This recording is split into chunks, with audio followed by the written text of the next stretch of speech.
Yesterday, I saw you in the dairy section. I saw you at Thousand Springs. I saw you a while back in the checkout line. We saw you at the movies.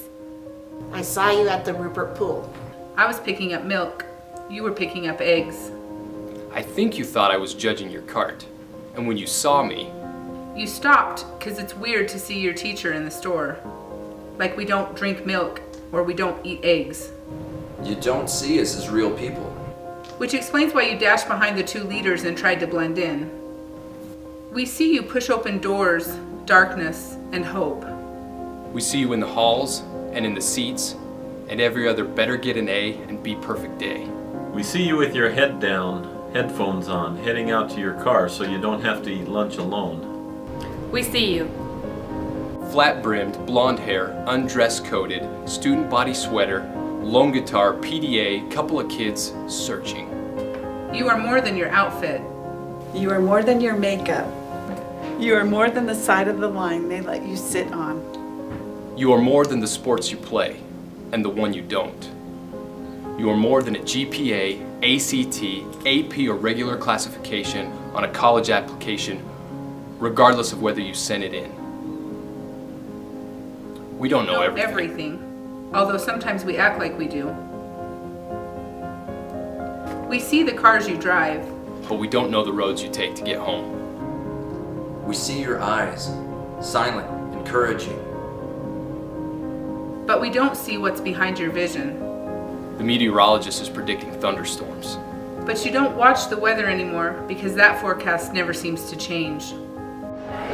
We see you. We remember. I moved to the US when I was 11 years old, leaving behind family, friends, and an entire life. I had to start a new life without even knowing the language. My parents went through a very nasty divorce. I was the oldest and the go-between. I've been where you've been, depressed. I got through it with counseling. Last April, my 18-year-old granddaughter was killed in a car accident. We've been there. We see you with your leggings, your Jedi braids, and your beanies. We dress like that too. In the 80s, And depending on the day, we're still there because battlefields will grow like wildflowers everywhere you bloom. I was a peer tutor in special ed, and I wanted to transfer out. I moved around a lot in high school. I didn't know a lot of people, and it sometimes felt like the only place I could really talk or could really be myself was in my writing. It was very difficult in high school, not being able to speak English. Maybe you feel worthless. Maybe you feel nothing at all. And so you weren't born knowing 5 languages or playing 8 instruments or being so charismatic that AP Calculus calls you just to hang out. So you can't touch the rim. So you've never had your first kiss. And we marked you absent yesterday when you were sitting in the front row. We just want you to know, This is not the end. high school was never supposed to be the end. It's too early to draw the final conclusion. This proof is incomplete. This is not the final chapter. It's not the fourth quarter. This is not the curtain call.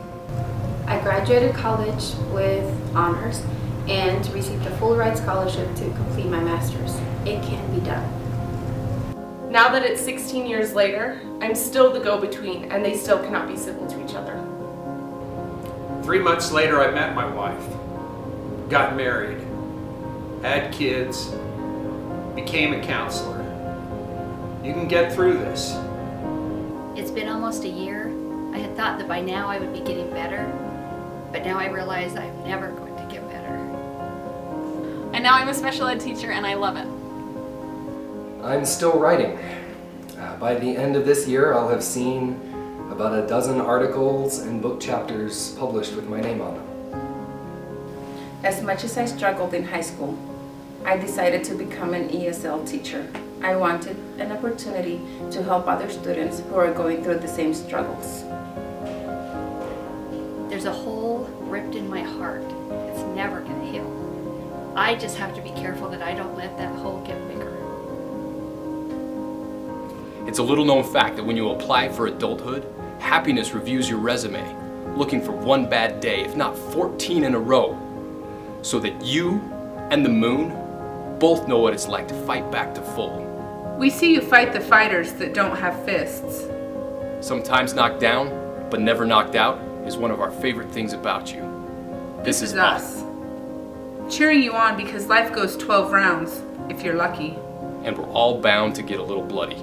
Our hearts have always carried more than 2 liters. So come out from behind those drinks. I don't care if all that you have is Go-Gurt in your cart. Some days it may just feel easier to throw in the towel. To quit. To give up. But this is us asking you. Telling you. Begging you. To take that towel. To take your life and wring it out. To shove it down to the bottom of your backpack and never bring it out. You can do this. You can do this. We believe in you. And when we call your name at graduation, we'll call you patience. We'll call you courage. We'll call you hope and say we saw it all. Congratulations. You did it. You can do it again.